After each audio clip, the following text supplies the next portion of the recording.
Class 12 chemistry chapter 3 रसायन बलगतिकी के most important topics आज मैं आपको बताने वाला हूं।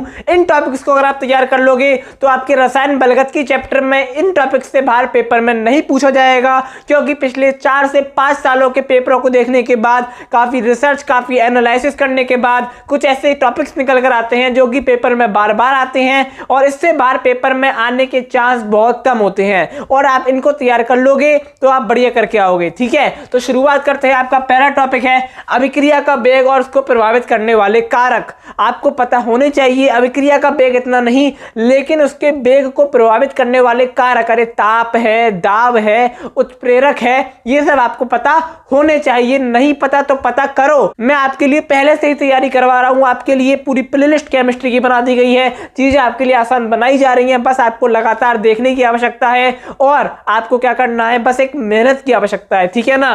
सेकंड आपका टॉपिक है रासायनिक अभिक्रिया का औसत वेग। औसत वेग इतना नहीं पूछा जाता, आप चाहो तो छोड़ देना, लेकिन अगर आपके पास समय है तो आप इसको करना बहुत इंपॉर्टेंट है। ठीक है।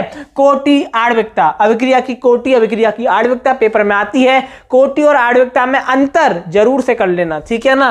उसके बाद आपका शून्य कोटि की अभिक्रिया के लिए वेग स्थिरांक का व्यंजक और प्रथम कोटि की अभिक्रिया के लिए वेग स्थिरांक का व्यंजक, दोनों को पढ़ लेना। शून्य कोटि वाला ज्यादा इंपॉर्टेंट है, वरना आपको दोनों पढ़ने हैं। पेपर में कोई ना कोई एक आएगा ही आएगा, किसी ना किसी सेट में आ जाएगा। ठीक है। उसके बाद आपका अर्ध आयुकाल, अभिक्रिया का जो अर्ध आयुकाल होता है, और आपका अर्हेनियस समीकरण। ठीक है ना। ये दोनों टॉपिक ऐसे हैं पेपर में किसी ना किसी सेट में जरूर पूछे जाते हैं। आशा करता हूं कि आपके समझ में आ गया होगा। अब मैं आपको मिलूंगा एक और नई क्लास में।